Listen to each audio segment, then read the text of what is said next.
racial, sexual, and religious chauvinism to rabid nationalist fervor are beginning not to work. Business of who I am and whether I'm good or bad or achieving or not, all that's learned along the way. It's just a ride. And we can change it anytime we want. It's only a choice. No effort, no work, no job, no savings of money. I realized that I had the game wrong. That the game was to find out what I already was.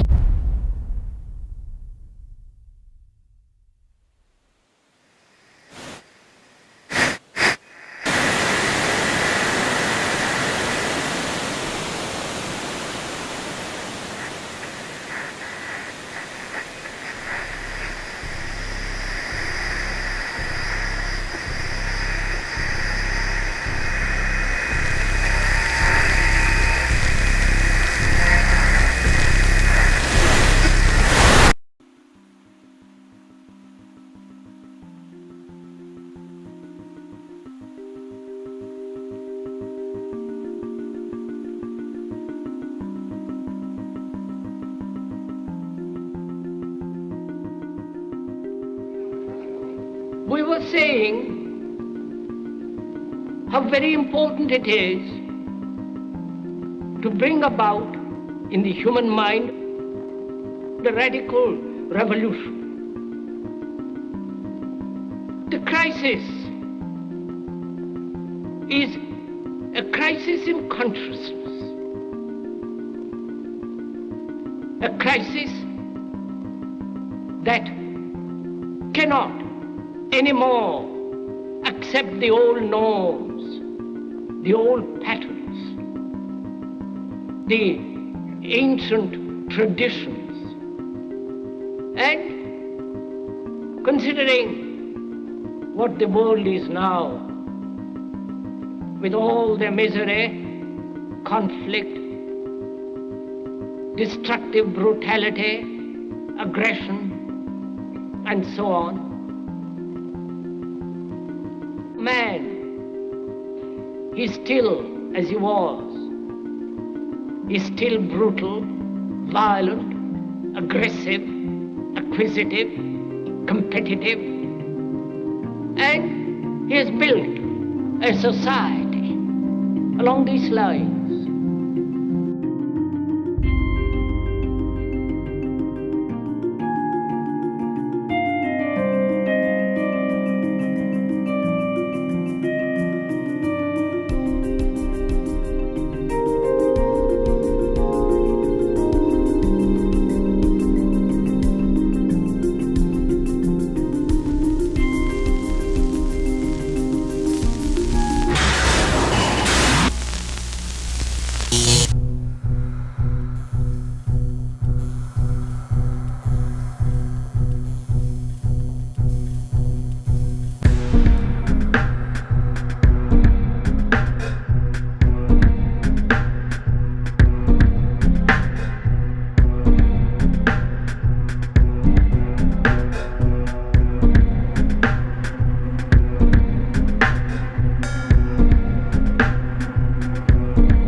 Society today is composed of a series of institutions.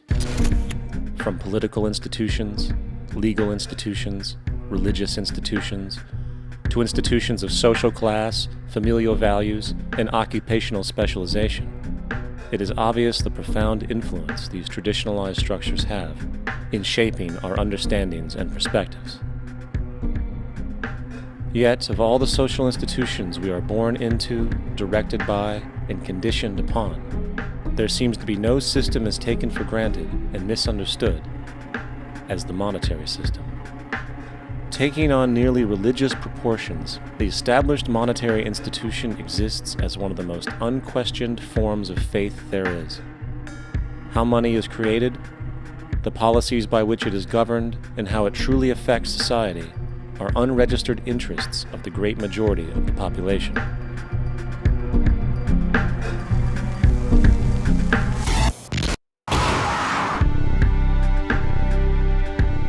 In a world where 1% of the population owns 40% of the planet's wealth, In a world where 34,000 children die every single day from poverty and preventable diseases, and where 50% of the world's population lives on less than $2 a day, one thing is clear: something is very wrong.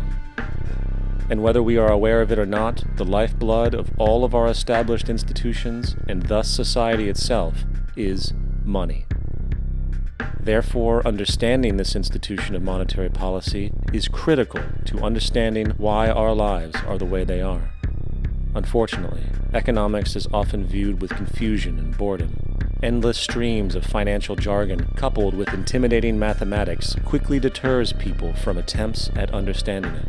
However, the fact is, the complexity associated with the financial system is a mere mask, designed to conceal one of the most socially paralyzing structures humanity has ever endured.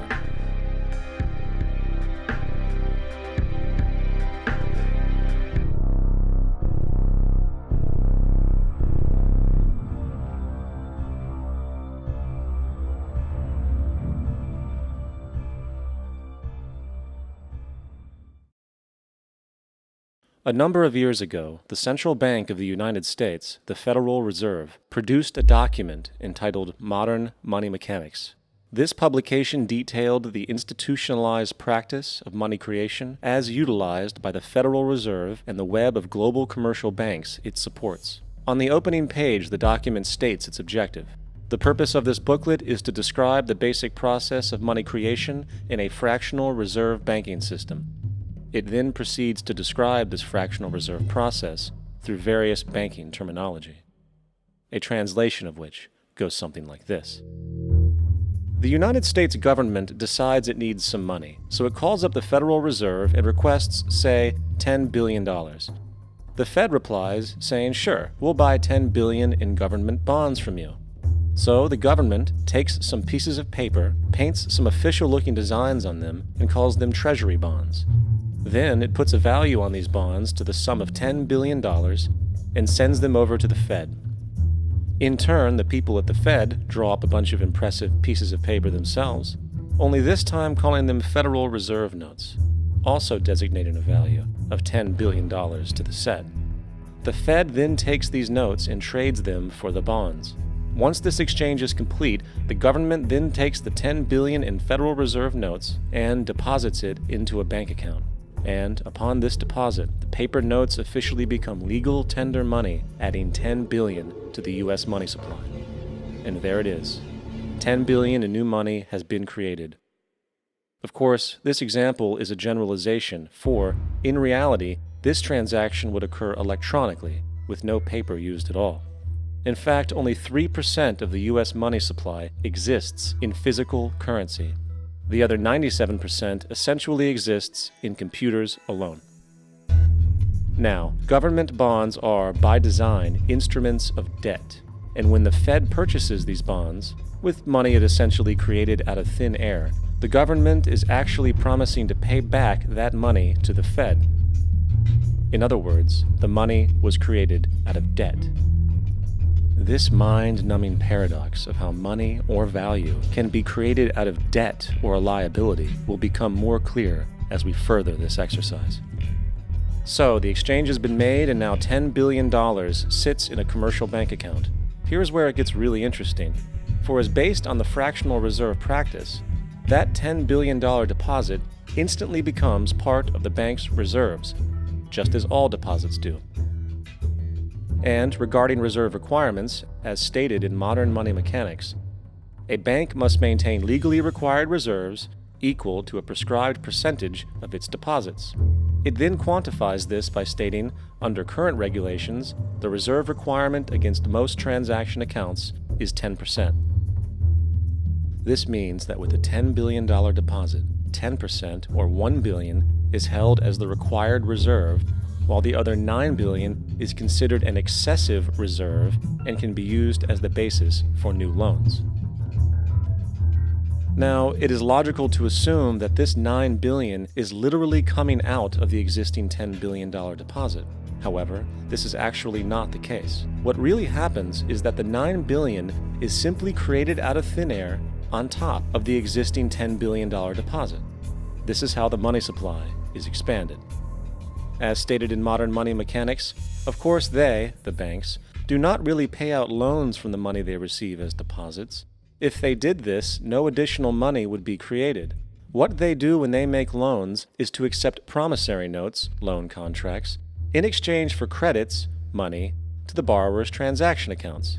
In other words, the $9 billion can be created out of nothing simply because there is a demand for such a loan and that there is a $10 billion deposit to satisfy the reserve requirements. Now, let's assume that somebody walks into this bank and borrows the newly available $9 billion. They will then most likely take that money and deposit it into their own bank account. The process then repeats, for that deposit becomes part of the bank's reserves. 10% is isolated, and in turn 90% of the $9 billion, or $8.1 billion, is now available as newly created money for more loans. And of course, that 8.1 can be loaned out and redeposited, creating an additional 7.2 billion, to 6.5 billion, to 5.9 billion, etc. This deposit money creation loan cycle can technically go on to infinity. The average mathematical result is that about $90 billion can be created on top of the original $10 billion. In other words, for every deposit that ever occurs in the banking system, about 9 times that amount can be created out of thin air. Money jitters? Ask the obliging Bank of America for a jar of soothing instant money, M-O-N-E-Y, in the form of a convenient personal loan. So, now that we understand how money is created by this fractional reserve banking system, a logical yet elusive question might come to mind. What is actually giving this newly created money value? The answer? The money that already exists. The new money essentially steals value from the existing money supply. For the total pool of money is being increased irrespective to demand for goods and services. And as supply and demand finds equilibrium, prices rise, diminishing the purchasing power of each individual dollar.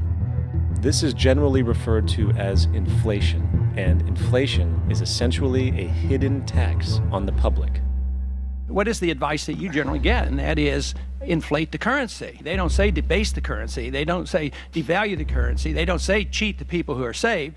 They say lower the interest rates. The real deception is when we distort the value of money. When we create money out of thin air, we have no savings, and yet there's so-called capital. So my question boils down to this: how in the world can we expect to solve the problems of inflation, that is, the increase in the supply of money, with more inflation? Of course, it can't. The fractional reserve system of monetary expansion is inherently inflationary. For the act of expanding the money supply without there being a proportional expansion of goods and services in the economy will always debase a currency. In fact, a quick glance at the historical values of the US dollar versus the money supply reflects this point definitively, for the inverse relationship is obvious. $1 in 1913 required $21.60 in 2007 to match value. That is a 96% devaluation since the Federal Reserve came into existence. Now, if this reality of inherent and perpetual inflation seems absurd and economically self-defeating, hold that thought, for absurdity is an understatement in regard to how our financial system really operates. For in our financial system, money is debt. And debt is money. Here is a chart of the U.S. money supply from 1950 to 2006. Here is a chart of the U.S. national debt for the same period. How interesting it is that the trends are virtually the same. For the more money there is, the more debt there is. The more debt there is, the more money there is.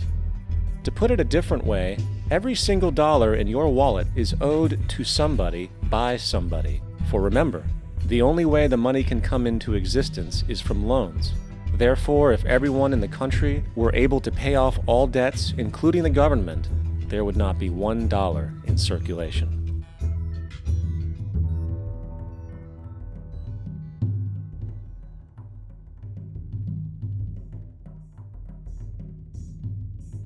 In fact, the last time in American history the national debt was completely paid off was in 1835 after President Andrew Jackson shut down the central bank that preceded the Federal Reserve. In fact, Jackson's entire political platform essentially revolved around his commitment to shut down the central bank, stating at one point, "The bold efforts the present bank has made to control the government are but premonitions of the fate that awaits the American people should they be deluded into a perpetuation of this institution or the establishment of another like it." Unfortunately, his message was short-lived, and the international bankers succeeded to install another central bank in 1913, the Federal Reserve. And as long as this institution exists, perpetual debt is guaranteed. Now, so far we have discussed the reality that money is created out of debt, through loans. These loans are based on a bank's reserves, and reserves are derived from deposits. And through this fractional reserve system, any one deposit can create 9 times its original value, in turn debasing the existing money supply, raising prices in society. And since all this money is created out of debt and circulated randomly through commerce, people become detached from their original debt, and a disequilibrium exists where people are forced to compete for labor in order to pull enough money out of the money supply to cover their costs of living. As dysfunctional and backwards as all of this might seem, there is still one thing we have omitted from this equation. And it is this element of the structure which reveals the truly fraudulent nature of the system itself: the application of interest. When the government borrows money from the Fed, or when a person borrows money from a bank, it almost always has to be paid back with accrued interest. In other words, almost every single dollar that exists must be eventually returned to a bank with interest paid as well. But if all money is borrowed from the central bank and is expanded by commercial banks through loans, only what would be referred to as the principal is being created in the money supply. So then, where is the money to cover all of the interest that is charged? Nowhere. It doesn't exist. The ramifications of this are staggering, for the amount of money owed back to the banks will always exceed the amount of money that is available in circulation. This is why inflation is a constant in the economy, for new money is always needed to help cover the perpetual deficit built into the system, caused by the need to pay the interest. What this also means is that mathematically, defaults and bankruptcy are literally built into the system, and there will always be poor pockets of society that get the short end of the stick. An analogy would be a game of musical chairs, for once the music stops, somebody is left out to dry. And that's the point. It invariably transfers true wealth from the individual to the banks. For if you are unable to pay for your mortgage, they will take your property. This is particularly enraging when you realize that not only is such a default inevitable due to the fractional reserve practice, but also because of the fact that the money that the bank loaned to you didn't even legally exist in the first place. In 1969, there was a Minnesota court case involving a man named Jerome Daley, who was challenging the foreclosure of his home by the bank which provided the loan to purchase it. His argument was that the mortgage contract required both parties, being he and the bank, each put up a legitimate form of property for the exchange. In legal language, this is called consideration.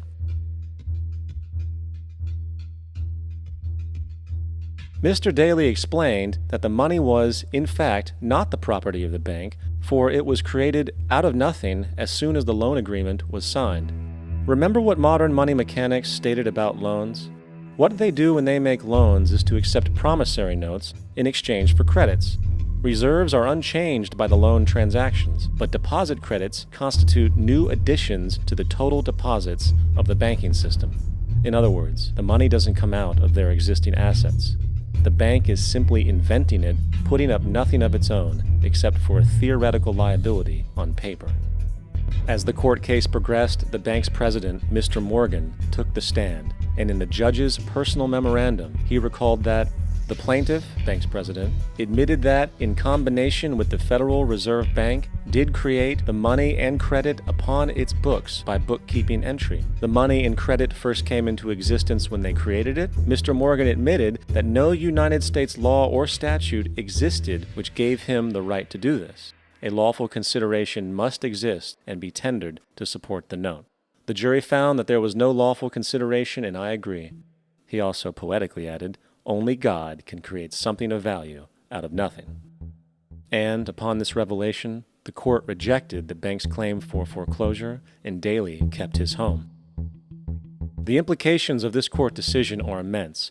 For every time you borrow money from a bank, whether it is a mortgage loan or a credit card charge, the money given to you is not only counterfeit, it is an illegitimate form of consideration, and hence voids the contract to repay, for the bank never had the money as property to begin with. Unfortunately, such legal realizations are suppressed and ignored, and the game of perpetual wealth transfer and perpetual debt continues. And this brings us to the ultimate question: why? During the American Civil War, President Lincoln bypassed the high-interest loans offered by the European banks and decided to do what the Founding Fathers advocated, which was to create an independent and inherently debt-free currency. It was called the greenback. Shortly after this measure was taken, an internal document circulated between private British and American banking interests stated, "Slavery is but the owning of labor and carries with it the care of laborers, while the European plan is that capital shall control labor by controlling wages. This can be done by controlling the money. It will not do to allow the greenback, as we cannot control that." The fractional reserve policy perpetrated by the Federal Reserve, which has spread in practice to the great majority of banks in the world, is, in fact, a system of modern slavery. Think about it. Money is created out of debt. And what do people do when they are in debt? They submit to employment to pay it off. But if money can only be created out of loans, how can society ever be debt-free? It can't. And that's the point. And it is the fear of losing assets coupled with the struggle to keep up with the perpetual debt and inflation inherent in the system, compounded by the inescapable scarcity within the money supply itself, created by the interest that can never be repaid, that keeps the wage slave in line, running on the hamster wheel with millions of others, in effect powering an empire that truly benefits only the elite at the top of the pyramid. For, at the end of the day, who are you really working for? The banks. Money is created in a bank and invariably ends up in a bank. They are the true masters, along with the corporations and governments they support. Physical slavery requires people to be housed and fed. Economic slavery requires people to feed and house themselves. It is one of the most ingenious scams for social manipulation ever created, and at its core, it is an invisible war against the population. Debt is the weapon used to conquer and enslave societies, and interest is its prime ammunition. And as the majority walks around oblivious to this reality, the banks, in collusion with governments and corporations, continue to perfect and expand their tactics of economic warfare, spawning new bases, such as the World Bank and International Monetary Fund, while also inventing a new type of soldier, the birth of the economic hitman.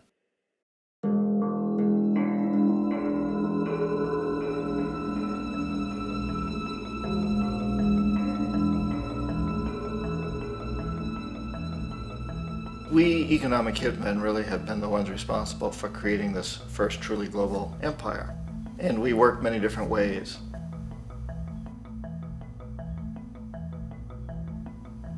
But perhaps the most common is that we will identify a country that has resources our corporations covet, like oil, and then arrange a huge loan to that country from the World Bank or one of its sister organizations. But the money never actually goes to the country. Instead, it goes to our big corporations to build infrastructure projects in that country, power plants, industrial parks, ports, things that benefit a few rich people in that country, in addition to our corporations, but really don't help the majority of the people at all. However, those people, the whole country is left holding a huge debt. It's such a big debt they can't repay it, and that's part of the plan, that they can't repay it. And so at some point, we economic hitmen go back to them and say, listen, you owe us a lot of money, can't pay your debts, so sell your oil real cheap to our oil companies. Allow us to build a military base in your country, or send troops in support of ours to someplace in the world like Iraq, or vote with us on the next UN vote. To have their electric utility company privatized and their water and sewage system privatized and sold to U.S. corporations or other multinational corporations. So there was that whole mushrooming thing, and it's so typical of the way the IMF and the World Bank work, that you put a country in debt, it's such a big debt it can't pay it, and then you offer to refinance that debt and pay even more interest. And you demand this quid pro quo, which you call a conditionality or good governance, which means basically that they've got to sell off their resources, including many of their social services, their utility companies, their school systems sometimes, their penal systems, their insurance systems, to foreign corporations. So it's a double, triple, quadruple whammy. The precedent for economic hitmen really began back in the early 50s when democratically elected Mossadegh, who was elected in Iran, he was considered to be the hope for democracy in the Middle East and around the world. He was Time Magazine's Man of the Year. But one of the things that he'd run on and began to implement was the idea that foreign oil companies needed to pay the Iranian people a lot more for the oil that they were taking out of Iran. The Iranian people should benefit from their own oil. Strange policy. We didn't like that, of course. But we were afraid to do what we normally were doing, which was to send in the military. Instead, we sent in one CIA agent, Kermit Roosevelt, Teddy Roosevelt's relative. And Kermit went in with a few $1 million and was very, very effective and efficient. And in a short amount of time, he managed to get Mossadegh overthrown and brought in the Shah of Iran to replace him, who always was favorable to oil. And it was extremely effective. Mobs overflow Tehran. Army officers shout that Mossadegh has surrendered and his regime as virtual dictator of Iran is ended. Pictures of the Shah are paraded through the streets as sentiment reverses. The Shah is welcomed home. So back here in the United States, in Washington, people looked around and said, wow, that was easy and cheap. So this established a whole new way of manipulating countries, of creating empire. The only problem with Roosevelt was that he was a card-carrying CIA agent, and had he been caught, the ramifications could have been pretty serious. So very quickly at that point, the decision was made to use private consultants to channel the money through the World Bank or the IMF or one of the other such agencies, to bring in people like me who worked for private companies, so that if we got caught, there would be no governmental ramifications.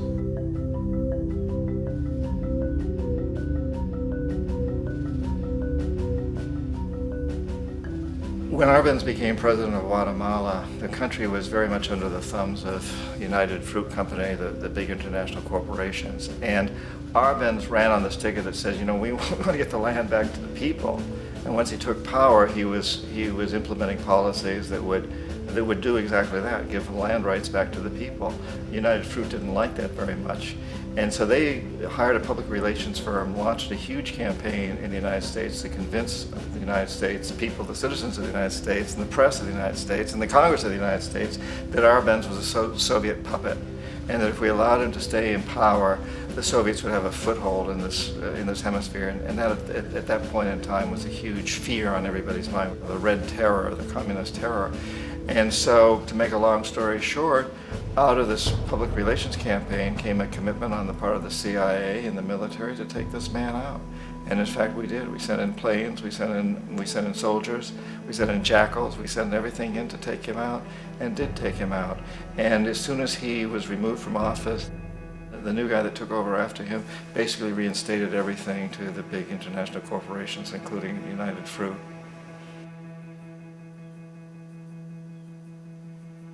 Ecuador for many, many years had been ruled by pro-US dictators, often relatively brutal.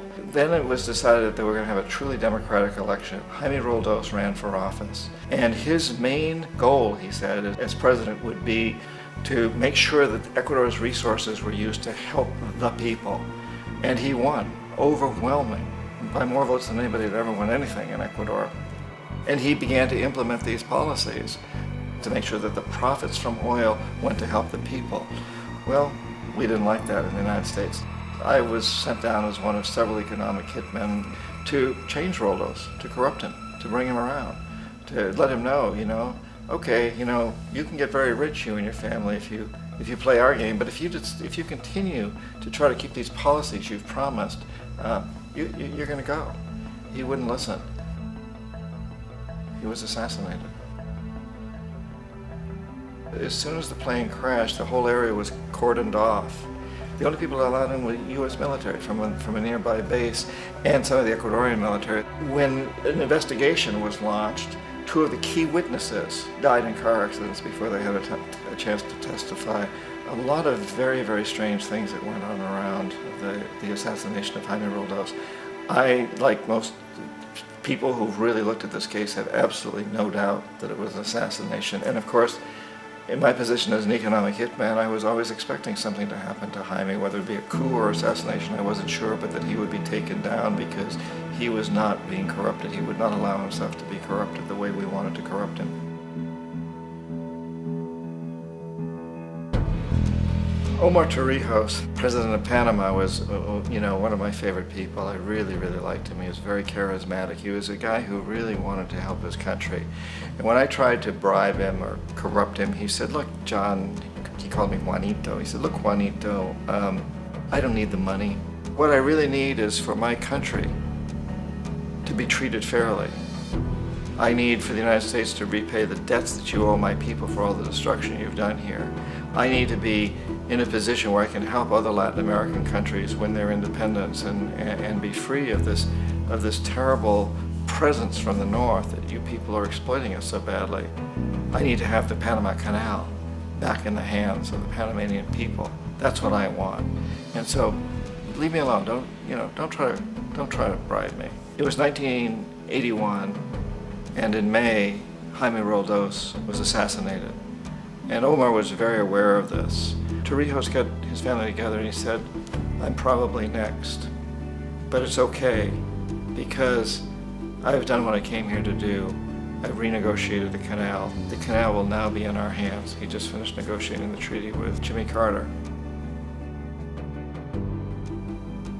In June of that same year, just a couple of months later, he also went down in an airplane crash, which there's no question was executed by CIA-sponsored jackals.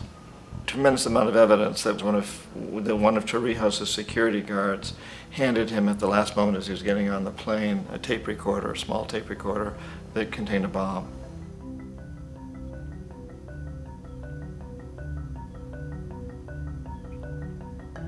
It is interesting to me how this system has continued pretty much the same way for years and years and years, except the economic hitmen have got better and better and better.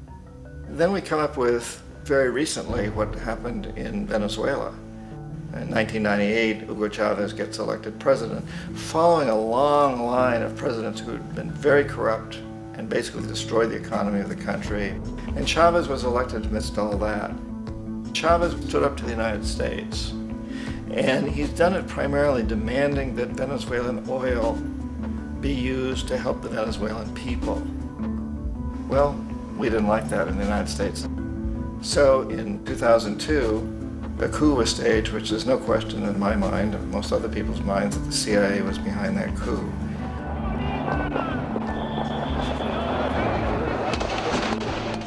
The way that coup was fomented was very reflective of what Kermit Roosevelt had done in Iran, of paying people to go out into the streets, to riot, to protest, to say this Chavez is very unpopular. If you can get a few thousand people to do that, television can make it look like it's the whole country. and things started to mushroom. Except in the case of Chavez, he was smart enough and the people were so strongly behind him that they overcame it, which was a phenomenal moment in the history of Latin America.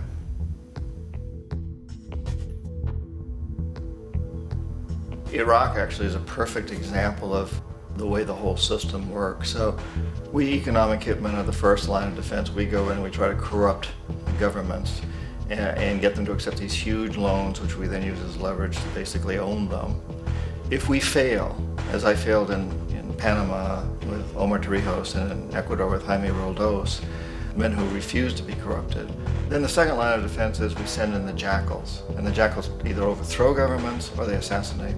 And once that happens and a new government comes in, and boy, it's going to toe the line because the new president knows what will happen if he doesn't. In the case of Iraq, both of those things failed. Economic hitmen were not able to get through to Saddam Hussein. We tried very hard. We tried to get him to accept a deal very similar to what the House of Saud had accepted in Saudi Arabia, but he wouldn't accept it. And so the jackals went in to take him out. They couldn't do it. His security was very good. After all, he had one time worked for the CIA. He'd been hired to assassinate a former president of Iraq and failed, but he knew the system. So in '91, we send in the troops and we take out the Iraqi military. So we assume at that point that Saddam Hussein is going to come around. We could have taken him out, of course, at that time, but we didn't want to. He's the kind of strong man we like. He controls his people. We thought he could control the Kurds and keep the Iranians in their border and keep pumping oil for us. And then once we took out his military, now he's going to come around. So the economic hitmen go back in the 90s without success. If they'd had success, he'd still be running the country. We'd be selling him all the fighter jets he wants and everything else he wants. But they couldn't, they didn't have success. The jackals couldn't take him out again, so we sent the military in once again, and this time we did the complete job and took him out, and in the process created for ourselves some very, very lucrative construction deals. We had to reconstruct a country that we'd essentially destroyed, which is a pretty good deal if you own construction companies, big ones. So, Iraq shows the three stages.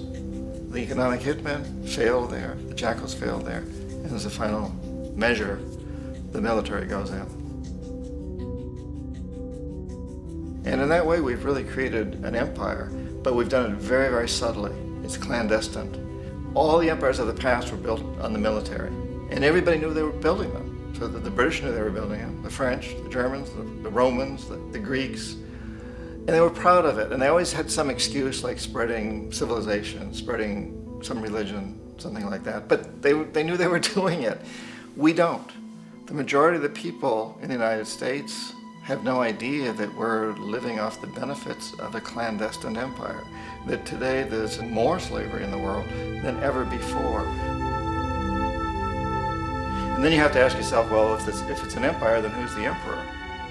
Obviously, our presidents of the United States are not emperors. An emperor is someone who's not elected, doesn't serve a limited term, and doesn't report to anyone, essentially. So you can't classify our presidents that way. But we do have what I consider to be the equivalent of the emperor, and it's what I call the corporatocracy. The corporatocracy is this group of individuals who run our biggest corporations, and they really act as the emperor of this empire.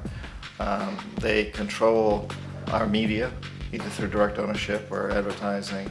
They control most of our politicians because they finance their campaigns either through their corporations or through personal contributions that come out of the corporations.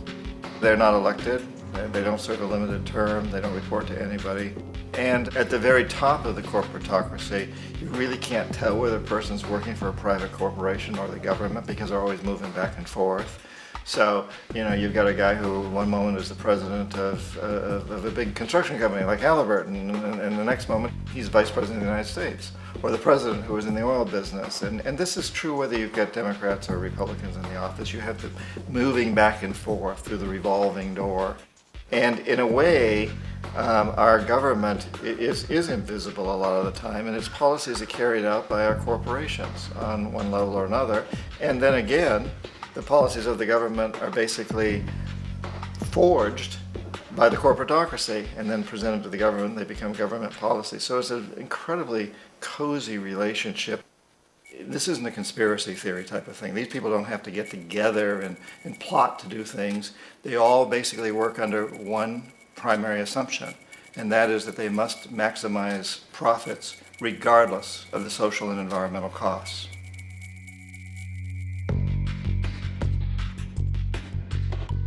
This process of manipulation by the corporatocracy through the use of debt, bribery, and political overthrow is called globalization. Just as the Federal Reserve keeps the American public in a position of indentured servitude through perpetual debt, inflation, and interest, the World Bank and IMF serve this role on a global scale. The basic scam is simple. Put a country in debt either by its own indiscretion or through corrupting the leader of that country, then impose conditionalities or structural adjustment policies, often consisting of the following. Currency devaluation. When the value of a currency drops, so does everything valued in it. This makes indigenous resources available to predator countries at a fraction of their worth. Large funding cuts for social programs. These usually include education and healthcare, compromising the well-being and integrity of the society, leaving the public vulnerable to exploitation. Privatization of state-owned enterprises. This means that socially important systems can be purchased and regulated by foreign corporations for profit. For example, in 1999, the World Bank insisted that the Bolivian government sell the public water system of its third largest city to a subsidy of the U.S. corporation Bechtel. As soon as this occurred, water bills for the already impoverished local residents skyrocketed. It wasn't until after a full-blown revolt by the people that the Bechtel contract was nullified. Then there is trade liberalization, or the opening up of the economy through removing any restrictions on foreign trade. This allows for a number of abusive economic manifestations, such as transnational corporations bringing in their own mass-produced products, undercutting the indigenous production and ruining local economies. An example is Jamaica, which, after accepting loans and conditionalities from the World Bank, lost its largest cash crop markets due to competition with Western imports. Today, countless farmers are out of work, for they are unable to compete with the large corporations. Another variation is the creation of numerous seemingly unnoticed, unregulated, inhumane sweatshop factories, which take advantage of the imposed economic hardship. Additionally, due to production deregulation, environmental destruction is perpetual, as a country's resources are often exploited by the indifferent corporations while outputting large amounts of deliberate pollution. The largest environmental lawsuit in the history of the world today is being brought on behalf of 30,000 Ecuadorian Amazonian people against Texaco, which is now owned by Chevron. So today it's against Chevron, but for activities conducted by Texaco. Estimated to be more than 18 times what the Exxon Valdez dumped into the coast of Alaska. In the case of Ecuador, it wasn't an accident. The oil companies did it intentionally. They knew they were doing it to save money out there rather than arranging for proper disposal. Furthermore, a cursory glance at the performance record of the World Bank reveals that the institution, which publicly claims to help poor countries develop and alleviate poverty, has done nothing but increase poverty and the wealth gap, while corporate profits soar. In 1960, the income gap between the fifth of the world's people in the richest countries versus the fifth in the poorest countries was 30 to 1. By 1998, it was 74 to 1. While global GNP rose 40% between 1970 and 1985, those in poverty actually increased by 17%. While from 1985 to 2000, those living on less than $1 a day increased by 18%. Even the Joint Economic Committee of the U.S. Congress admitted that there is a mere 40% success rate of all World Bank projects. In the late 1960s, the World Bank intervened in Ecuador with large loans. During the next 30 years, poverty grew from 50% to 70%. Under or unemployment grew from 15 to 70%. Public debt increased from 240 million to 16 billion, while the share of resources allocated to the poor went from 20% to 6%. In fact, by the year 2000, 50% of Ecuador's national budget had to be allocated for paying its debts. It is important to understand the World Bank is, in fact, a U.S. bank, supporting U.S. interests, for the United States holds veto power over decisions, as it is the largest provider of capital. And where did it get this money? You guessed it, it made it out of thin air through the fractional reserve banking system. Of the world's top 100 economies, as based on annual GDP, 51 are corporations, and 47 of that 51 are US-based. Walmart, General Motors, and Exxon are more economically powerful than Saudi Arabia, Poland, Norway, South Africa, Finland, Indonesia, and many others.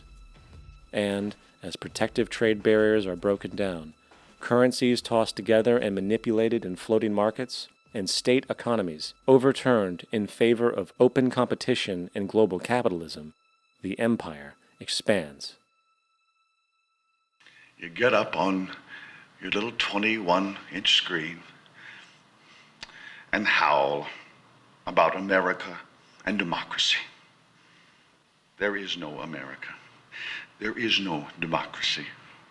There is only IBM and ITT and AT&T and DuPont, Dow, Union Carbide, and Exxon. Those are the nations of the world today. What do you think the Russians talk about in their councils of state? Karl Marx? They get out their linear programming charts, statistical decision theories, Minimax solutions, and compute the price-cost probabilities of their transactions and investments, just like we do. We no longer live in a world of nations and ideologies, Mr. Beale. The world is a college of corporations, inexorably determined by the immutable bylaws of business.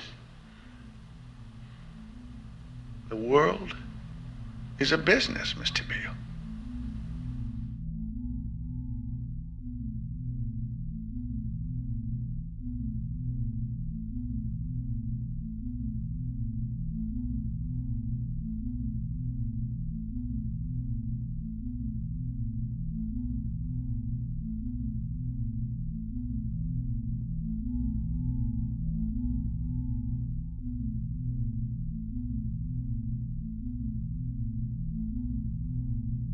The world is being taken over by a handful of business powers who dominate the natural resources we need to live while controlling the money we need to obtain these resources.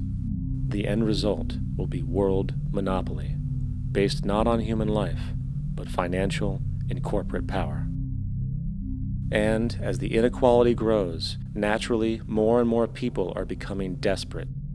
So the establishment was forced to come up with a new way to deal with anyone who challenges the system.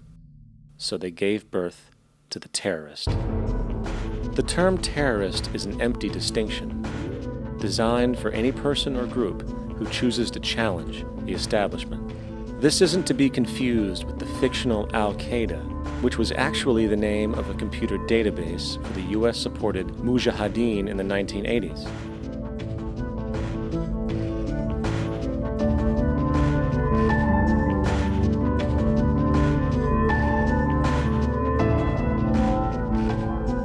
In 2007, the Department of Defense received $161.8 billion for the so-called global war on terrorism. According to the National Counterterrorism Center, in 2004, roughly 2,000 people were killed internationally due to supposed terrorist acts. Of that number, 70 were American. Using this number as a general average, which is extremely generous, it is interesting to note that twice as many people die from peanut allergies a year than from terrorist acts. Concurrently, the leading cause of death in America is coronary heart disease, killing roughly 450,000 each year. And in 2007, the government's allocation of funds for research on this issue was about $3 billion. This means that the US government in 2007 spent 54 times the amount for preventing terrorism than it spent for preventing a disease which kills 6,600 times more people annually than terrorism does. Yet, as the name terrorism and Al-Qaeda are arbitrarily stamped on every news report relating to any action taken against U.S. interests, the myth grows wider. In mid-2008, the U.S. Attorney General actually proposed that the U.S. Congress officially declare war against the fantasy. Not to mention, as of July 2008, there are now over 1 million people currently on the U.S. terrorist watch list. These so-called counterterrorism measures, of course, have nothing to do with social protection, and everything to do with preserving the establishment amongst the growing anti-American sentiment both domestically and internationally, which is legitimately founded on the greed-based corporate empire expansion that is exploiting the world. The true terrorists of our world do not meet at the docks at midnight or scream Allah Akbar before some violent action. The true terrorists of our world wear $5,000 suits and work in the highest positions of finance, government, and business. So, what do? How do we stop a system of greed and corruption that has so much power and momentum? How do we stop this aberrant group behavior which feels no compassion for, say, the millions slaughtered in Iraq and Afghanistan, so the corporatocracy can control energy resources and opium production for Wall Street profit?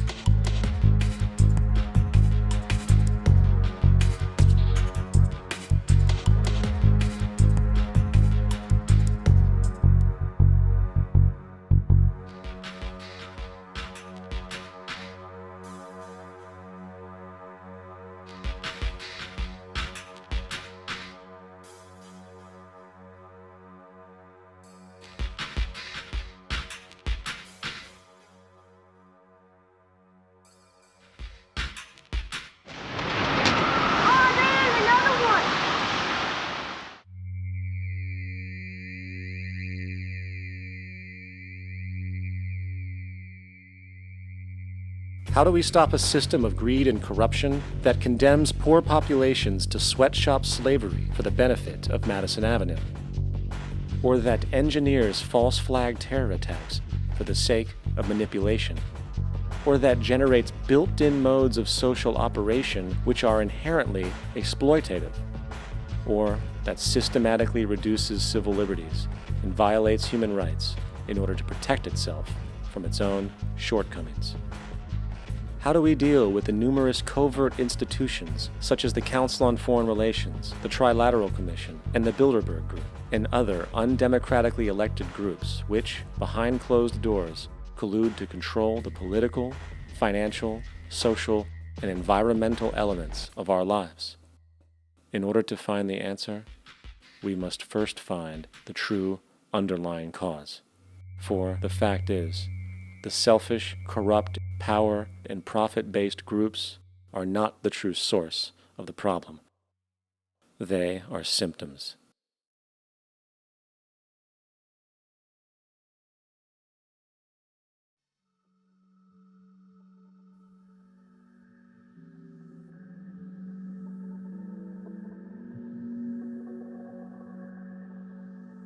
My name is Jacques Fresco. I'm an industrial designer and a social engineer. I'm very much interested in society and developing a system that might be sustainable for all people. First of all, the word corruption is a monetary invention. That aberrant behavior that's disruptive to the well-being of people, while you're dealing with human behavior.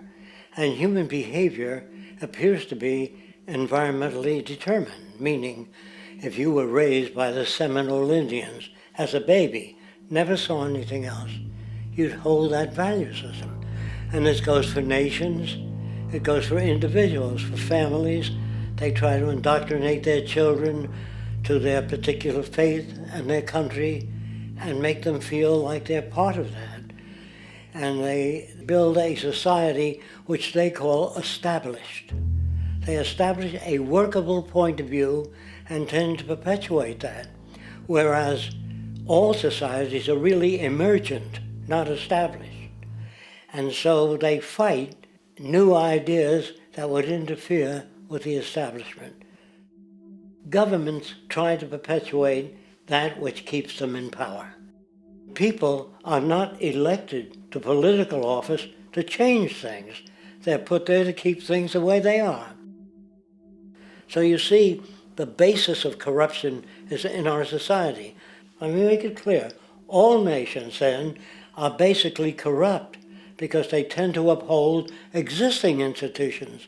I don't mean to uphold or downgrade all nations, but communism, socialism, fascism, the free enterprise system, and all other subcultures are the same. They are all basically corrupt.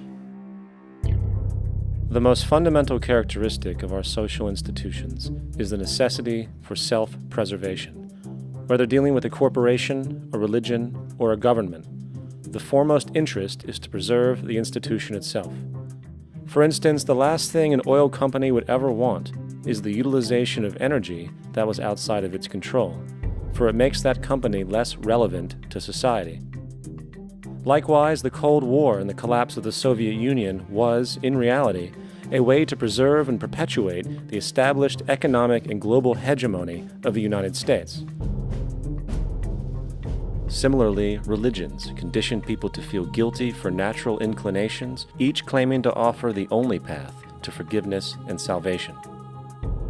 At the heart of this institutional self-preservation lies the monetary system, for it is money that provides the means for power and survival.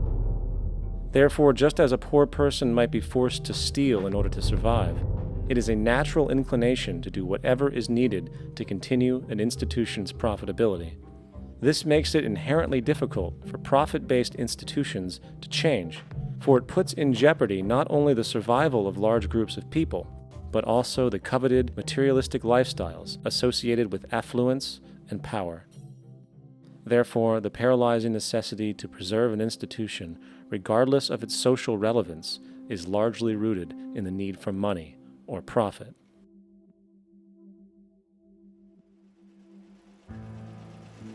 What's in it for me is the way people think. And so if a man makes money selling a certain product, naturally he's going to fight the existence of another product that may threaten his institution. Therefore, people cannot be fair, and people do not trust each other. A guy will come over to you and say, I got just the house you're looking for. He's a salesman. When a doctor says, I think your kidney has to come out, I don't know if he's trying to pay off a yacht or that my kidney has to come out. It's hard in a monetary system to trust people. If you came into my store and I said, this lamp that I've got is pretty good, but the lamp next door is much better, I wouldn't be in business very long. It wouldn't work. If I were ethical, it wouldn't work. So when you say industry cares for people, that's not true. They can't afford to be ethical. So your system is not designed to serve the well-being of people. If you still don't understand that, there would be no outsourcing of jobs if they cared about people. Industry does not care. They only hire people because it hasn't been automated yet. So don't talk about decency and ethics. We cannot afford it and remain in business.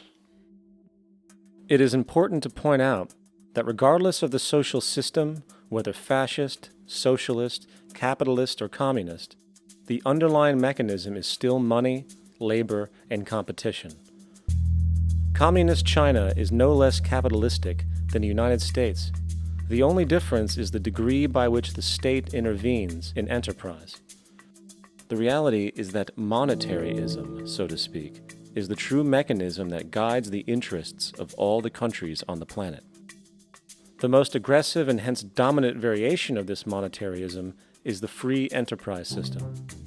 The fundamental perspective, as put forth by early free market economists like Adam Smith, is that self-interest in competition leads to social prosperity, as the act of competition creates incentive, which motivates people to persevere. However, what isn't talked about is how a competition-based economy invariably leads to strategic corruption, power and wealth consolidation, social stratification, technological paralysis, labor abuse, and ultimately, a covert form of government dictatorship by the rich elite. The word corruption is often defined as moral perversion. If a company dumps toxic waste into the ocean to save money, most people recognize this as corrupt behavior. On a more subtle level, when Walmart moves into a small town and forces small businesses to shut down for they are unable to compete, a gray area emerges. For what exactly is Walmart doing wrong? Why should they care about mom-and-pop organizations they destroy?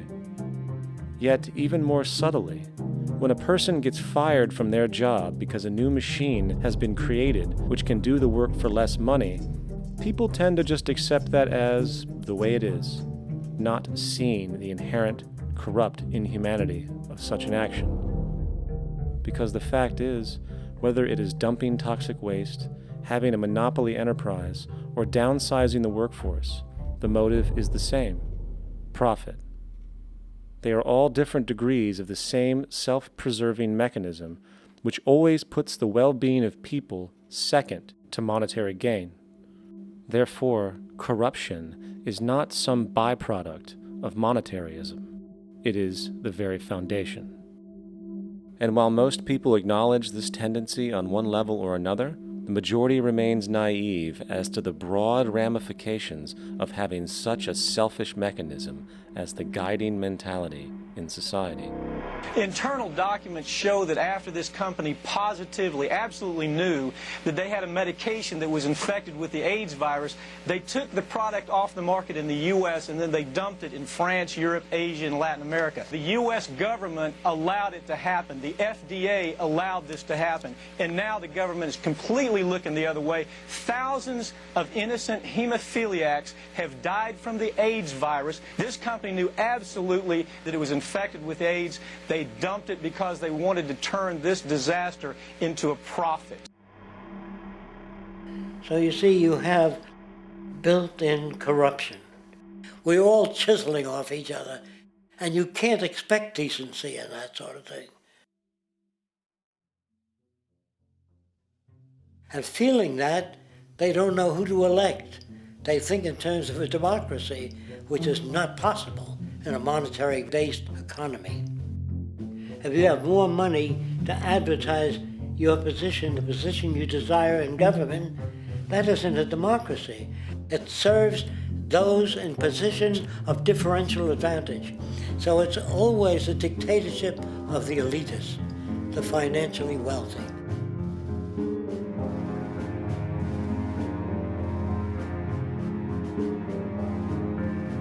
It is an interesting observation to note how seemingly unknown personalities magically appear on the scene as presidential candidates. Then, before you know it, somehow you are left to choose from a small group of extremely wealthy people who suspiciously have the same broad social view. Obviously, it's a joke. The people placed on the ballot are done so because they have been pre-decided to be acceptable by the established financial powers who actually run the show.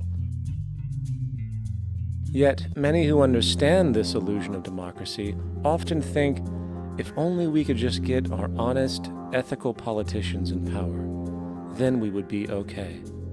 Well, while this idea, of course, seems reasonable in our established-oriented worldview, it is, unfortunately, another fallacy. For when it really comes down to what is actually important, the institution of politics, and thus politicians themselves, have absolutely no true relevance as to what makes our world and society function. It's not politicians that can solve problems. They have no technical capabilities. They don't know how to solve problems. Even if they were sincere, they don't know how to solve problems. It's the technicians that produce the desalination plants. It's the technicians that give you electricity, that give you motor vehicles, that heat your house and cool it in the summertime. It's technology that solves problems, not politics. Politics cannot solve problems because they're not trained to do so. Very few people today stop and consider what it is that actually improves their lives. Is it money? Obviously not. One cannot eat money or stuff money into their car to get it to run. Is it politics? All politicians can do is create laws, establish budgets, and declare war. Is it religion? Of course not. Religion creates nothing except intangible emotional solace for those who require it.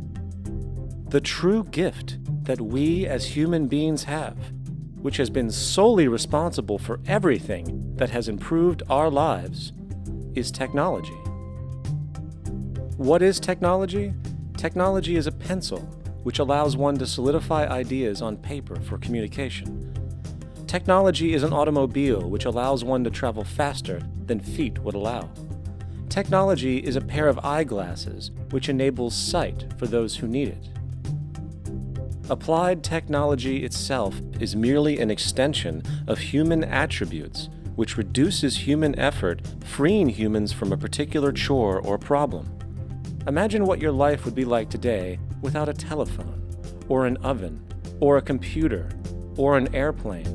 Everything in your home which you take for granted, from a doorbell to a table to a dishwasher, is technology generated from the creative, scientific ingenuity of human technicians, not money, politics, or religion. These are false institutions. And writing your congressman is fantastic. They tell you to write your congressman if you want something done. The men in Washington should be at the forefront of technology, the forefront of human studies, the forefront of crime, all the factors that shape human behavior. You don't have to write your congressman. What kind of people are they that are appointed to do that job? The future will have great difficulty. And the question that's raised by politicians is, how much will a project cost? The question is not how much will it cost. Do we have the resources? And we have the resources today to house everyone, build hospitals all over the world, build schools all over the world, the finest equipment and labs for teaching and doing medical research. So you see, we have all that, but we're in a monetary system. And in a monetary system, there's profit. And what is the fundamental mechanism that drives the profit system besides self-interest? What is it exactly that maintains that competitive edge at its core? Is it high efficiency and sustainability? No, that isn't part of their design. Nothing produced in our profit-based society is even remotely sustainable or efficient. If it was, there wouldn't be a multi-million-dollar-a-year service industry for automobiles, nor would the average lifespan for most electronics be less than 3 months before they're obsolete. Is it abundance? Absolutely not. Abundance, as based on the laws of supply and demand, is actually a negative thing. If a diamond company finds 10 times the usual amount of diamonds during their mining, it means the supply of diamonds has increased, which means the cost and profit per diamond drops. The fact is, efficiency, sustainability, and abundance are enemies of profit. To put it into a word, it is the mechanism of scarcity that increases profits. What is scarcity?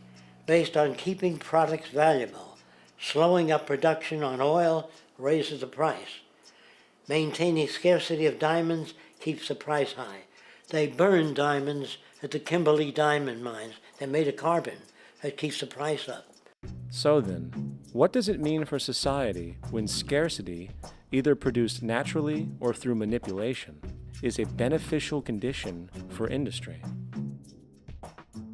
It means that sustainability and abundance will never ever occur in a profit system, for it simply goes against the very nature of the structure. Therefore, it is impossible to have a world without war or poverty. It is impossible to continually advance technology to its most efficient and productive states. And, most dramatically, it is impossible to expect human beings to behave in truly ethical or decent ways.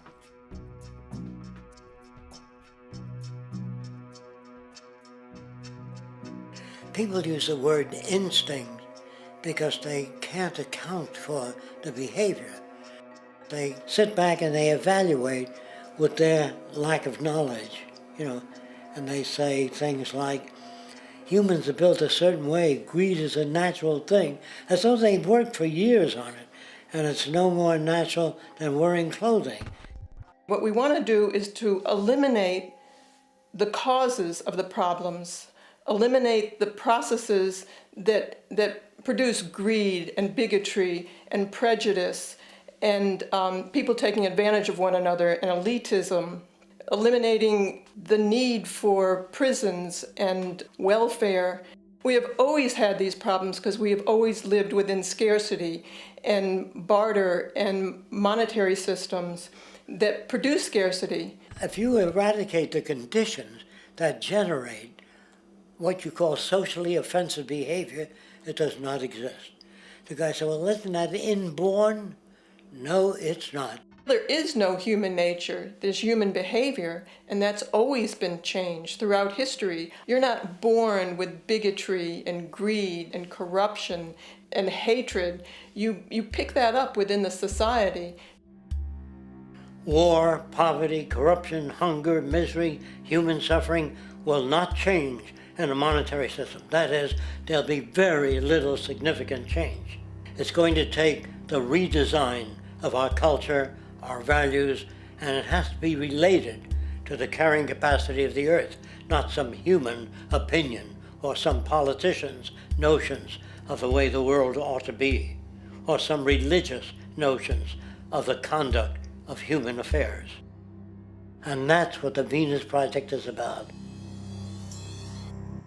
The society that we're about to talk about is a society that is free of all the old superstitions, incarceration, prisons, police, cruelty, and law. All laws will disappear, and the professions will disappear that are no longer valid, such as stockbrokers, bankers, advertising, gone forever, because it's no longer relevant. When we understand that it is technology devised by human ingenuity which frees humanity and increases our quality of life, we then realize that the most important focus we can have is on the intelligent management of the Earth's resources. For it is from these natural resources we gain the materials to continue our path of prosperity. Understanding this, we then see that money fundamentally exists as a barrier to these resources, for virtually everything has a financial cost. And why do we need money to obtain these resources? Because of real or assumed scarcity. We don't usually pay for air and tap water because it is in such high abundance, selling it would be pointless. So then, logically speaking, if resources and technologies applicable to creating everything in our societies, such as houses, cities, and transportation, were in high enough abundance, there would be no reason to sell anything. Likewise, if automation and machinery was so technologically advanced as to relieve human beings of labor, there would be no reason to have a job. And with these social aspects taken care of, there would be no reason to have money at all. So the ultimate question remains: do we on Earth have enough resources and technological understanding to create a society of such abundance that everything we have now could be available without a price tag and without the need for submission through employment? Yes, we do. We have the resources and technology to enable this at a minimum, along with the ability to raise the standard of living so high that people in the future will look back at our civilization now and gawk at how primitive and immature our society was. What the Venus Project proposes is an entirely different system that's updated to present-day knowledge. We've never given scientists the problem of how do you design a society which would eliminate boring and monotonous jobs, that would eliminate accidents in transportation, that would enable people to have a high standard of living, that would eliminate poisons in our food, that would give us other sources of energy that are clean and efficient. We can do that out there.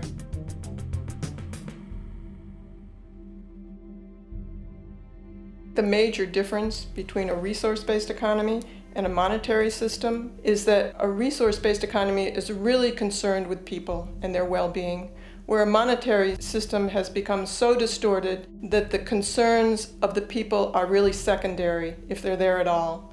The products that are turned out are for how much money you can get. If there is a problem in society and you can't earn money from solving that problem, then it won't be done. The resource-based economy is really not close to anything that's been tried.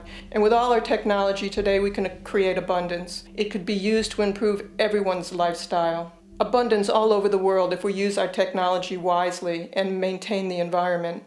It's a very different system, and it's very hard to talk about because the public is not that well enough informed as to the state of technology.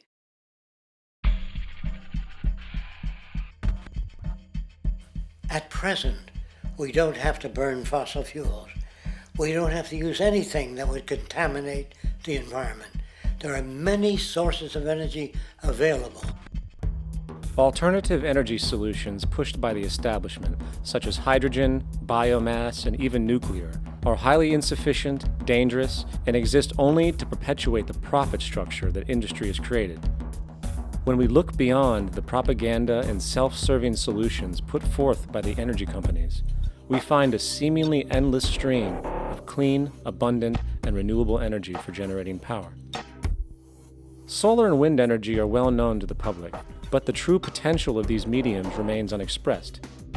Solar energy, derived from the sun, has such abundance that 1 hour of light at high noon contains more energy than what the entire world consumes in a year.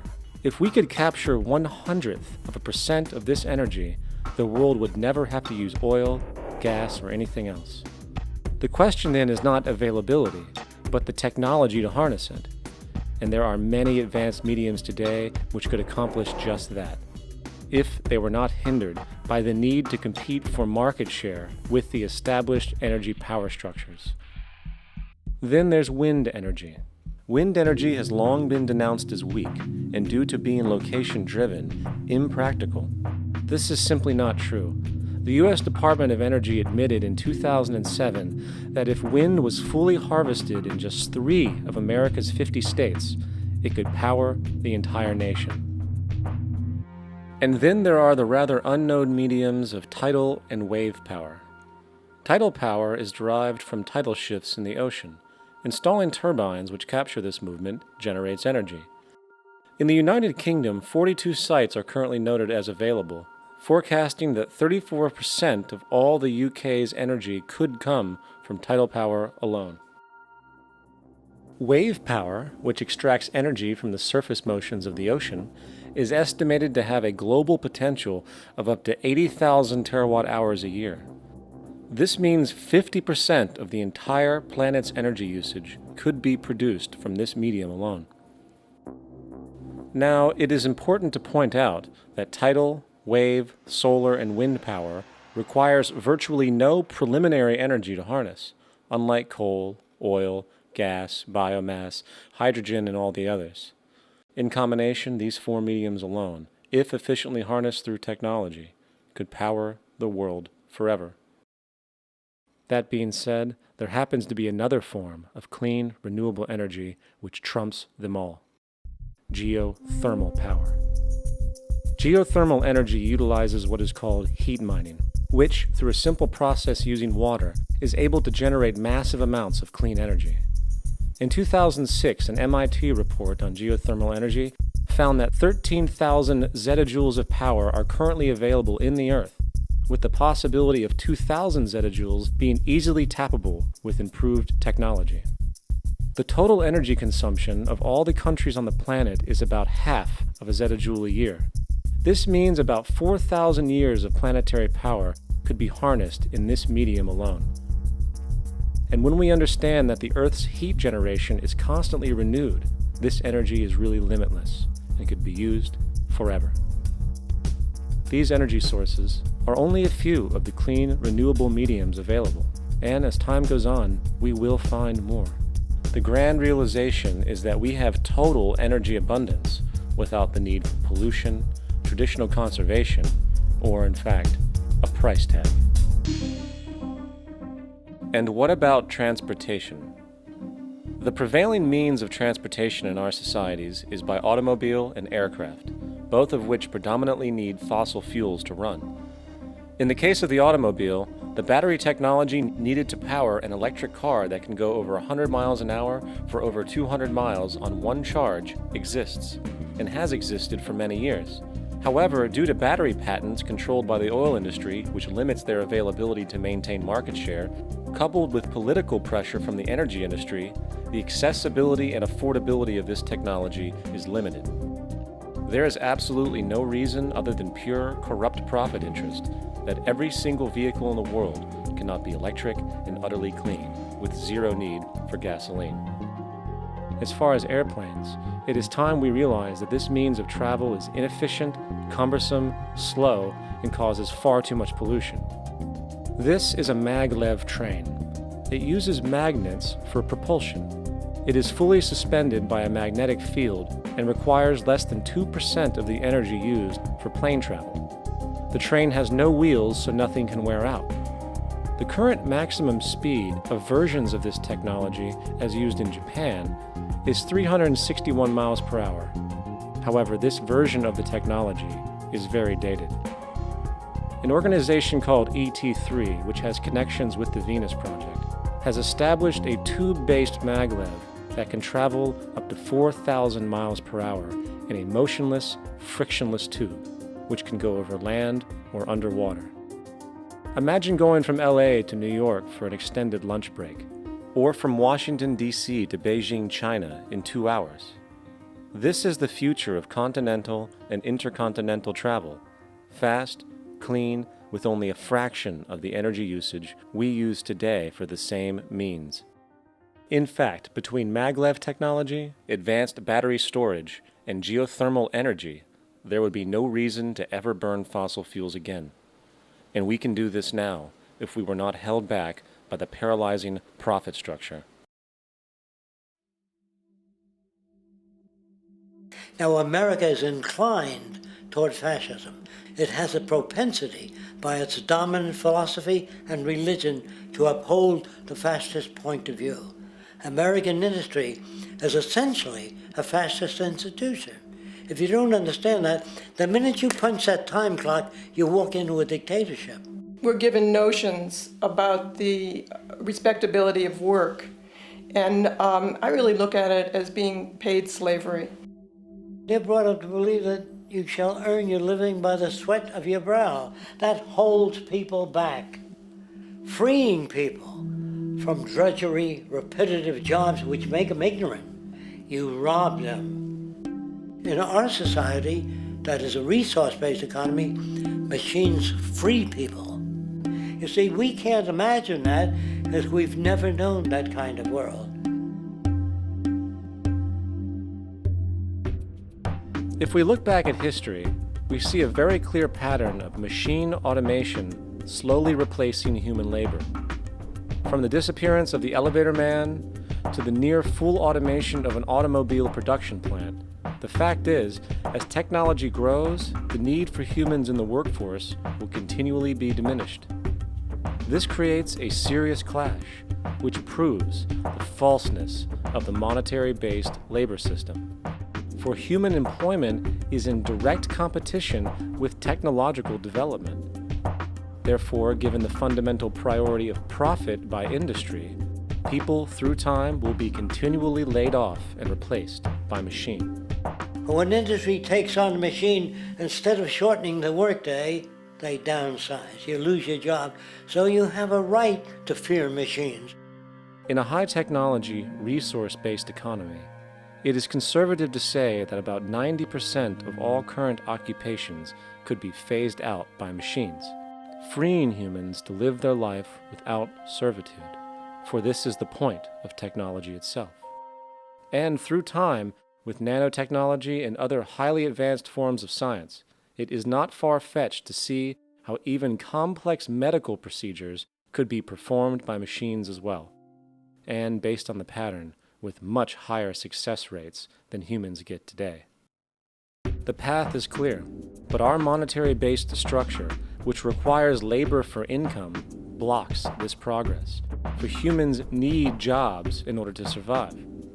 The bottom line is that this system must go, or we will never be free, and technology will be constantly paralyzed. We have machines that clean out sewers. It frees a human being from doing that. So look at machines as extensions of human performance. Furthermore, many occupations today will have simply no basis to exist in a resource-based economy, such as anything associated with the management of money, advertising, along with the legal system itself. For without money, a great majority of the crimes that are committed today would never occur. Virtually all forms of crime are a consequence of the monetary system, either directly or by neuroses inflicted through financial deprivation. Therefore, laws themselves could eventually become extinct. Instead of putting up a sign, drive carefully, slippery when wet, put abrasive in the highway so it's not slippery when wet. And if a person gets in a car that's drunk and the car oscillates a great deal, there's a little pendulum that swings up and back, and that'll pull the car over to the side. Not a law solution. Put sonar and radar in automobiles so they can't hit one another. Man-made laws are attempts to deal with occurring problems, and not knowing how to solve them, they make a law. In the United States, the most privatized, capitalist country on the planet, it should come as no surprise that it also has the largest prison population in the world, growing every year. Statistically, most of these people are uneducated and come from poor, deprived societies. And, contrary to propaganda, it is this environmental conditioning which lures them into criminal and violent behavior. However, society looks the other way in regard to this point. The legal and prison systems are just more examples of how our society avoids examining the root causes of behavior. Billions are spent each year on prisons and police, while only a fraction is spent on programs for poverty, which is one of the most fundamental variables responsible for crime to begin with.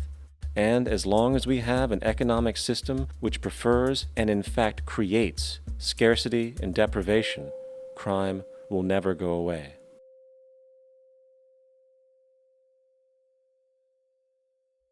If people have access to the necessities of life without servitude, debt, barter, trade, they behave very differently.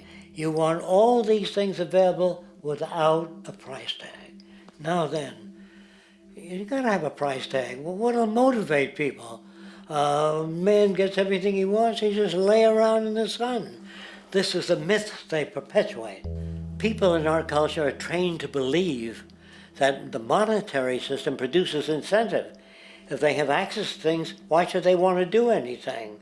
They will lose their incentive. That's what you're taught to support the monetary system. When you take money out of the scenario, there would be different incentives, very different incentives. When people have access to the necessities of life, their incentives change. What about the moon and the stars? New incentives arise. If you make a painting that you enjoy, you will enjoy giving it to other people, not selling it.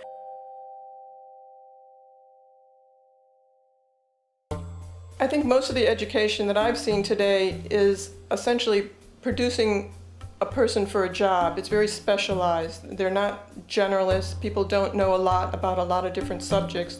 I don't think you could get people to go to war if if they knew a lot about a lot of things. I think education is mostly rote, and they're not taught how to solve problems. They're not given the tools emotionally or within their own field of how to do critical thinking. A resource-based economy, the education would be very different. Our society's major concern is mental development and to motivate each person to their highest potential. Because our philosophy is the smarter people are, the richer the world, because everybody becomes a contributor.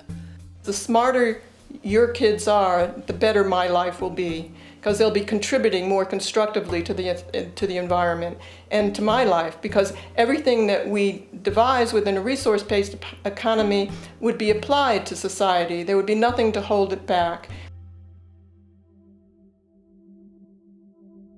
Patriotism, weapons, armies, navies, all that is a sign that we're not civilized yet. Kids will ask their parents, didn't you see the necessity of the machines? Dad, couldn't you see that war was inevitable when you produce scarcity? Isn't it obvious? Of course the kid will understand that you were pinheads, raised merely to serve the established institutions. We're such an abominable, sick society that we won't make the history book. They just say that large nations took land from smaller nations, used force and violence. You'll get history talked about as corrupt behavior all the way along until the beginning of the civilized world. That's when all the nations work together. World unification, working toward common good for all human beings, and without anyone being subservient to anyone else. Without social stratification, whether it be technical elitism or any other kind of elitism, eradicated from the face of the earth. The state does nothing because there is no state.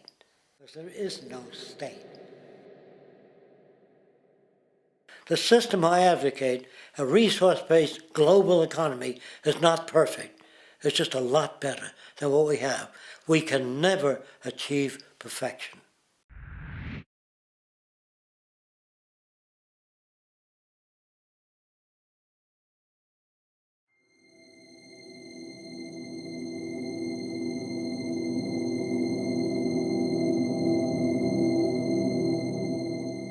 The social values of our society, which has manifested in perpetual warfare, corruption, oppressive laws, social stratification, irrelevant superstitions, environmental destruction, and a despotic, socially indifferent, profit-oriented ruling class, is fundamentally the result of a collective ignorance of two of the most basic insights humans can have about reality: the emergent and symbiotic aspects of natural law. The emergent nature of reality is that all systems, whether it is knowledge, society, technology, philosophy, or any other creation, will, when uninhibited, undergo fluid, perpetual change. What we consider commonplace today, such as modern communication and transportation, would have been unimaginable in ancient times.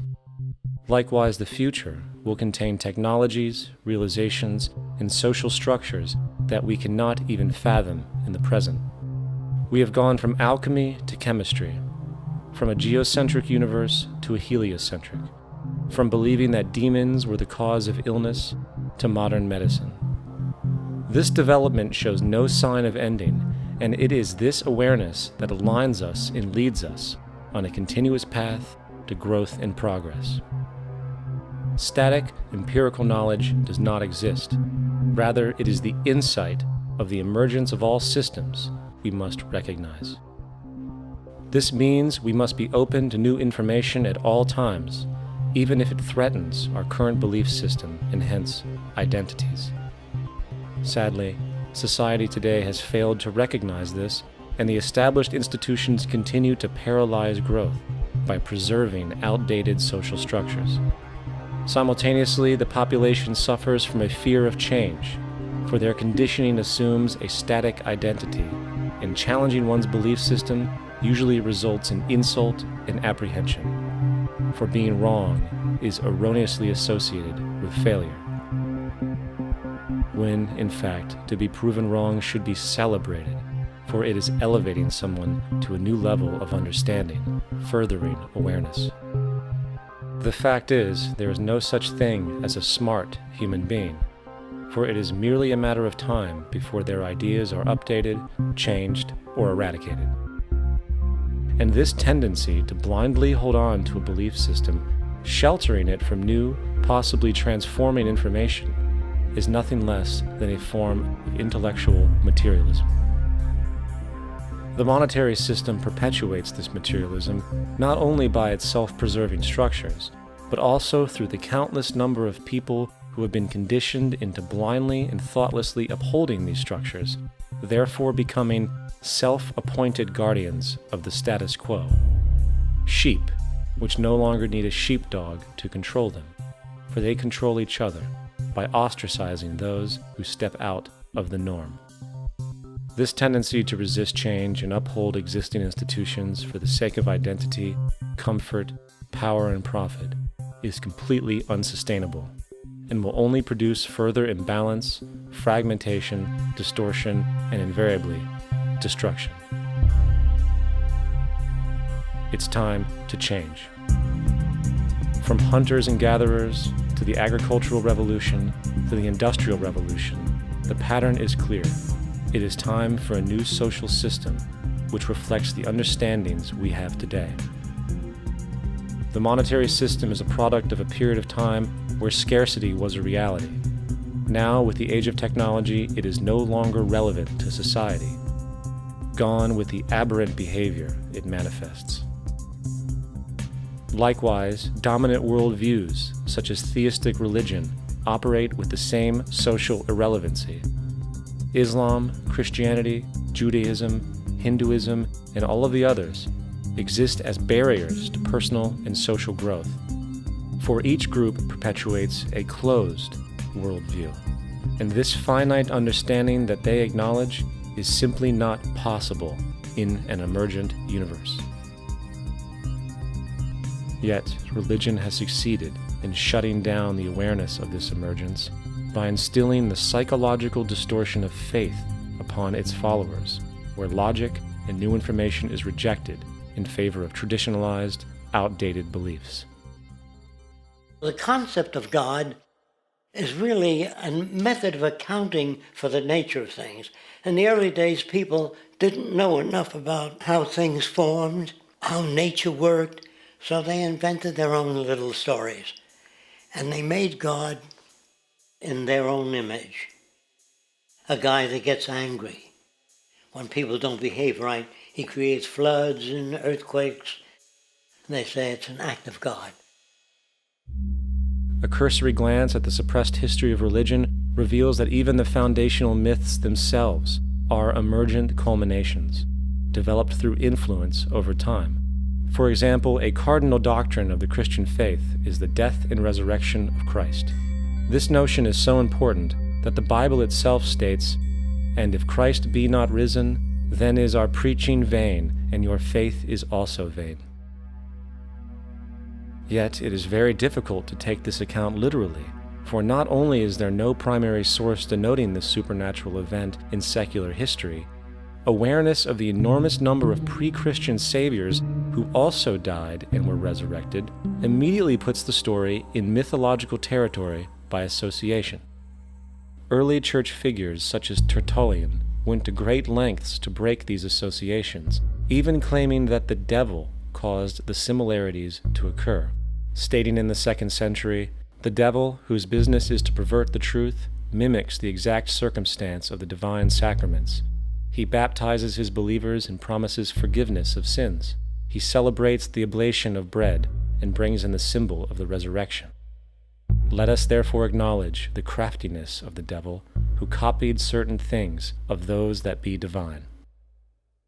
What is truly sad, however, is that when we cease the idea that the stories from Christianity, Judaism, Islam, and all the others are literal history, and accept them for what they really are, which are purely allegorical expressions derived from many faiths, we see that all religions share a common thread. And it is this unifying imperative that needs to be recognized and appreciated. Religious belief has caused more fragmentation and conflict than any other ideology. Christianity alone has 34,000 different subgroups. The Bible is subject to interpretation. When you read it, you say, I think Jesus meant this. I think Job meant that. Oh no, he meant this. So you have the Lutheran, the Seventh-day Adventist, the Catholic, and a church divided is no church at all. And a church divided is no church at all. And this point on division, which is a trademark of all theistic religions, brings us to our second failure of awareness, the false assumption of separation through the rejection of the symbiotic relationship of life. Apart from the understanding that all natural systems are emergent, where all notions of reality will be constantly developed, altered, and even eradicated, we must also understand that all systems are, in fact, invented fragments, merely for the sake of conversation. For there is no such thing as independence in nature. The whole of nature is a unified system of interdependent variables, each a cause and a reaction, existing only as a concentrated whole. You don't see the plug connected to the environment, so it looks like we're free, wandering around. Take the oxygen away, we all die immediately. Take plant life away, we die. And without the sun, all the plants die. So we are connected. We really must take into account the totality. This isn't just a human experience on this planet. This is a total experience. And we know we can't survive without plants and animals. We know we can't survive without the four elements, you know. And so when are we going to really start taking that into account? That's what it is to be successful. Success depends on how well we relate to everything around us.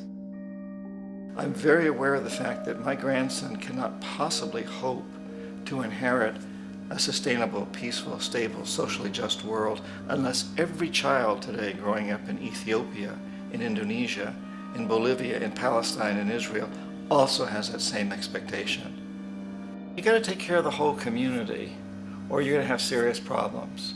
And now we have to see that the whole world is the community and we must all take care of each other that way.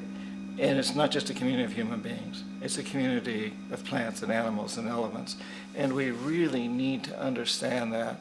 That's what's going to bring us joy, too, and pleasure. That's what's missing in our lives right now. We can call it spirituality, but the fact of the matter is joy comes from that bliss of connectedness. That's our God spirit. That's that side of ourselves that really feels it. And you can feel it deep inside you. It's this amazing, wonderful feeling. And you know it when you get it. You don't get it from money. You get it from connection. Now, if that isn't a hazard to this country, how are we going to keep building nuclear weapons? You know what I mean? What's going to happen to the arms industry when we realize we're all one? It's going to fuck up the economy. The economy that's fake anyway. The economy that's fake anyway. The economy that's fake anyway. The economy that's fake anyway. The economy that's fake anyway. Which would be a real bummer. You can see why the government's cracking down on the idea of experiencing unconditional love.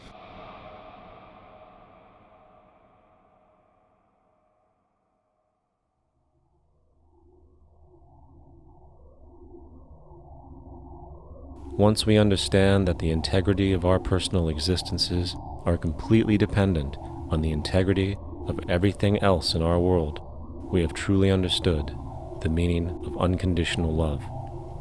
For love is extensionality, and seeing everything as you and you as everything can have no conditionalities. For, in fact, we are all everything at once. If it's true that we're all from the center of a star, every atom in each of us from the center of a star, then we're all the same thing. Even a Coke machine or a cigarette butt in the street in Buffalo is made out of atoms that came from a star. They've all been recycled thousands of times, as have you and I.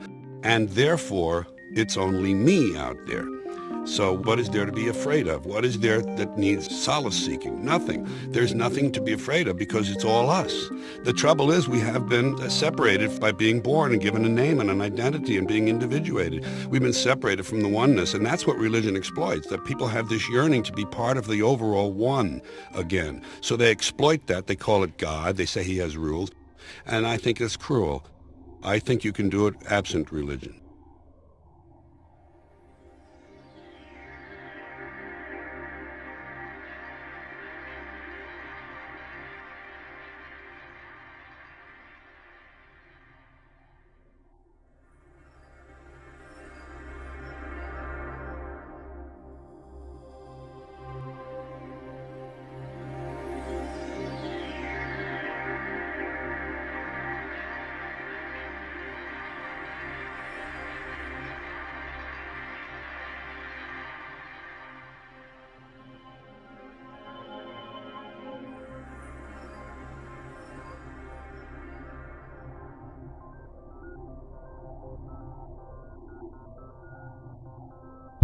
It's time to claim the unity our outmoded social systems have broken apart, and work together to create a sustainable global society where everyone is taken care of and everyone is truly free.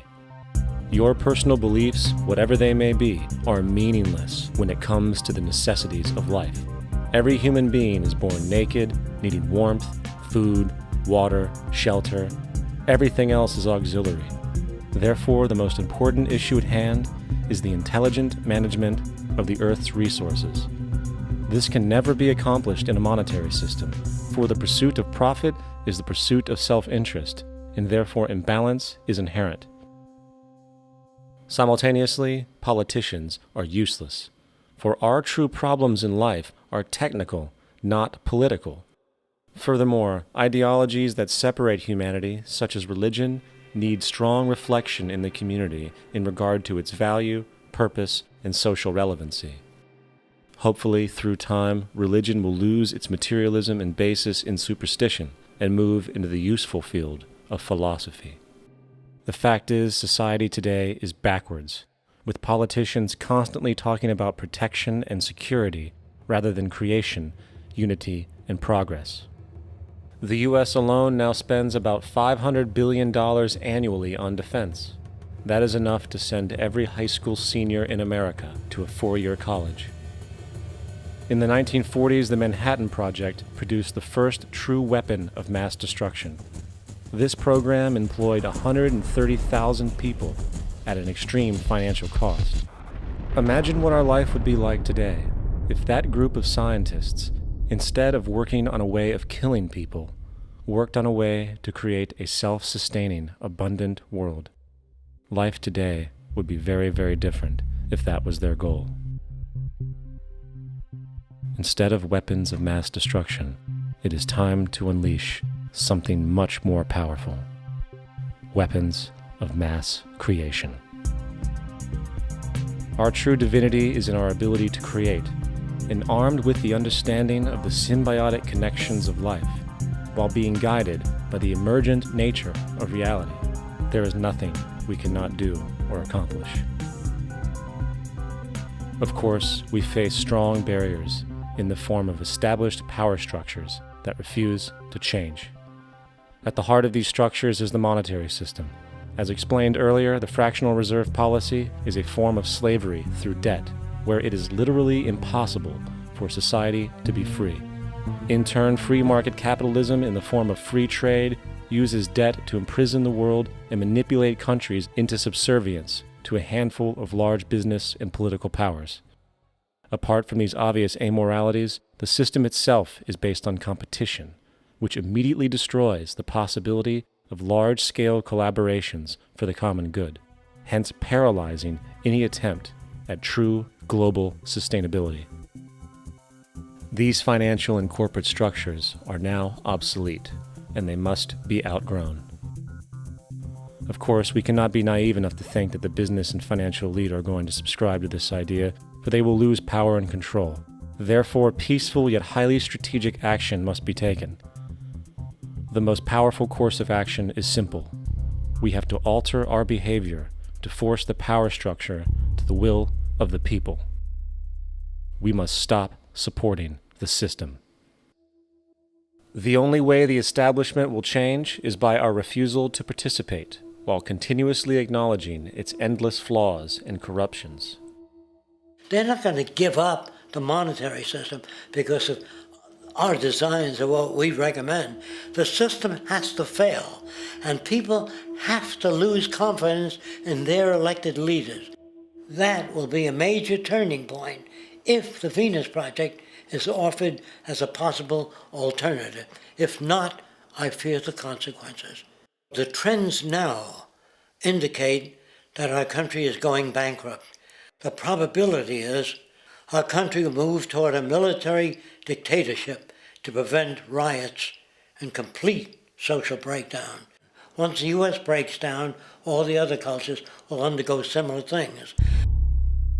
As of now, the world financial system is on the brink of collapse due to its own shortcomings. The Comptroller of Currency stated in 2003 that the interest on the U.S. national debt will not be affordable in less than 10 years. This theoretically means total bankruptcy for the U.S. economy, and its implications for the world are immense.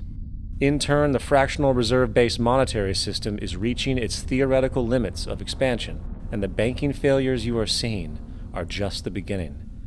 This is why inflation is skyrocketing, all debt is at record levels, and the government and Fed are hemorrhaging new money to bail out the corrupt system. For the only way to keep the banks going is by making more money. The only way to make more money is to create more debt and inflation. It is simply a matter of time before the tables turn and there is no one willing to take new loans, while defaults grow as people are unable to afford their current loans. Then the expansion of money will stop and contraction will begin on a scale never before seen, ending a century-long pyramid scheme. This has already begun. Therefore, we need to expose this financial failure for what it is, using this weakness to our advantage. Here are some suggestions. Expose the banking fraud. Citibank, JP Morgan Chase, and Bank of America are the most powerful controllers within the corrupt Federal Reserve System. It's time to boycott these institutions. If you have a bank account or a credit card with any of them, move your money to another bank. If you have a mortgage, refinance with another bank. If you own their stock, sell it. If you work for them, quit. This gesture will express contempt for the true powers behind the private banking cartel known as the Federal Reserve, and create awareness about the fraud of the banking system itself. 2. Turn off the TV news. Visit the emerging independent news agencies on the internet for your information. CNN, NBC, ABC, Fox, and all the others present all news pre-filtered to maintain the status quo. With 4 corporations owning all major media outlets, objective information is impossible. This is the true beauty of the internet, and the establishment has been losing control because of this free flow of information. We must protect the internet at all times, as it is truly our savior right now. 3.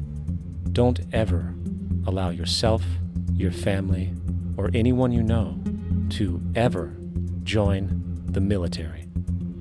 This is an obsolete institution now used exclusively for maintaining an establishment that is no longer relevant. U.S. soldiers in Iraq work for U.S. corporations, not the people.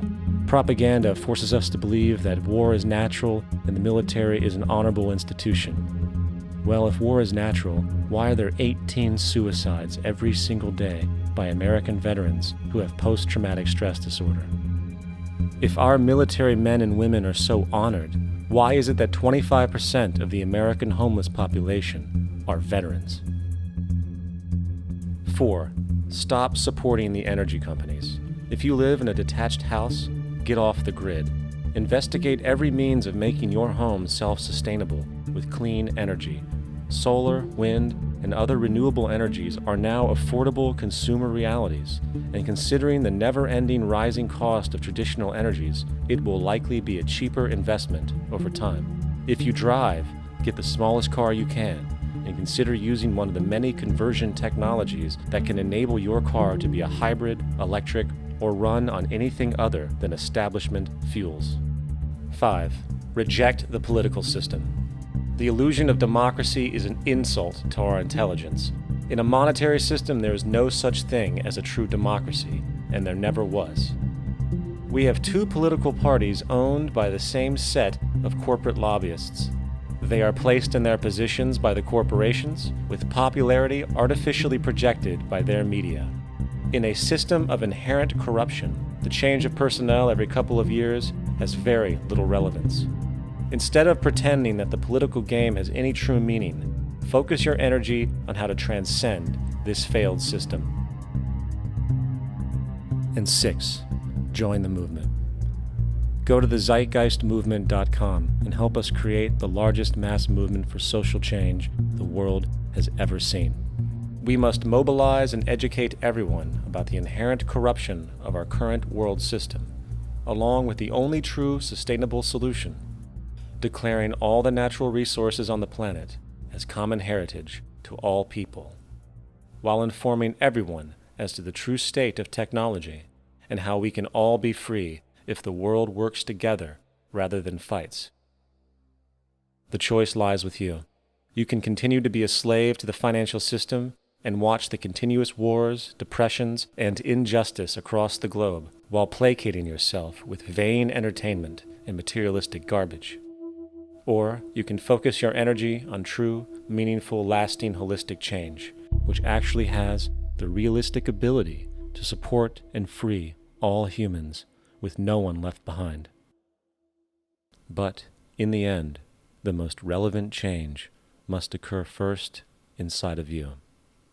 The real revolution is the revolution of consciousness, and each one of us first needs to eliminate the divisionary, materialistic noise we have been conditioned to think is true, while discovering, amplifying, and aligning with the signal coming from our true empirical oneness.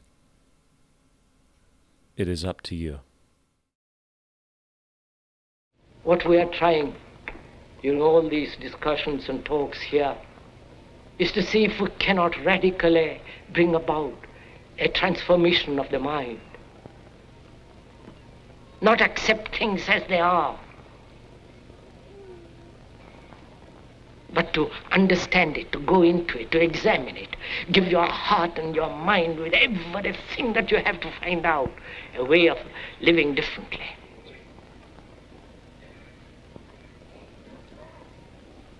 But that depends on you and not somebody else.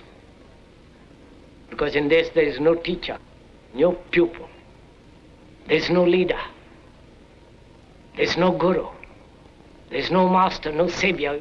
You yourself are the teacher and the pupil, you are the master, you are the guru, you are the leader. You are everything.